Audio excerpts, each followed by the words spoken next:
belief. Reality is the way things are, and a belief is the way we understand things to be. Now, all truth is putting those two concepts together. Truth is the correspondence between reality and belief. In fact, we might say that truth is what corresponds to reality. If I, when referring to this book, say this is The God Delusion by Richard Dawkins, that would be true. It refers to the book that really is The God Delusion by Richard Dawkins. If I said this is, I don't have enough faith to be an atheist, that wouldn't be true. It's not referring to the right book. Now you're saying, Frank, I came for this? I'm sitting on the floor for this?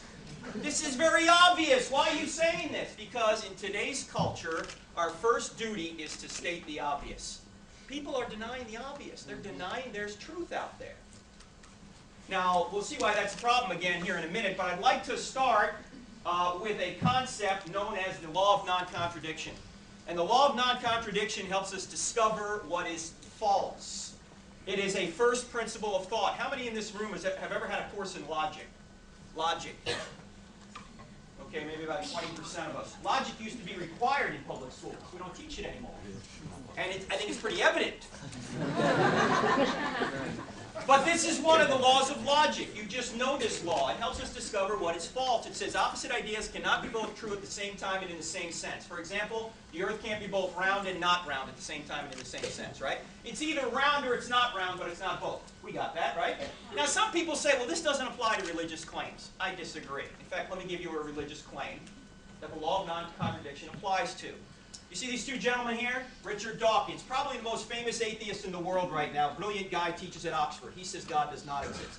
There's another brilliant guy teaching at Oxford as well. His name is John Lennox. He says God does exist. In fact, Dawkins and Lennox debated in Birmingham, Alabama in October of 2007. If you Google it, you can find the debate. Okay, now here's my question. Can both of these positions be right? No, they both can't be right. I mean, if Dawkins is right, Lennox is wrong. If Lennox is right, Dawkins is wrong. But they're both not right and they're both not wrong, right? Okay? So who's right in this case? I'll give you a hint. It's Lennox. But you see, there's a difference between an assertion and an argument. I just asserted that Lennox was right. I can give you an argument. I'm going to give you an argument here in a few minutes. Okay? I'm going to give evidence that I think Lennox is right. All I want to point out here is that the law of non-contradiction applies to religious claims. God does exist or he doesn't exist, but it's not both. Okay? Also, the law of non-contradiction is undeniable. Even those who deny it use it. Suppose you catch a friend of yours in a contradiction, and you say, hey, that violates the law of non-contradiction. And your friend says, I don't even believe in the law of non-contradiction. In fact, he says, I just don't even want to hear this. I don't believe in the law of non-contradiction. What should you say to him? If he says, I don't believe in the law of non-contradiction. You should say, you do believe it. He's going to say, no, I don't. You're going to say, you do believe in it. He's going to say, no, I don't. You're going to say, you do believe in it because you're using it right now to contradict me. You see, you can't think a thought without the law of non-contradiction. The law of non-contradiction is to thinking what your eyes are to seeing. You can't see without eyes, and you can't think without the law of non-contradiction.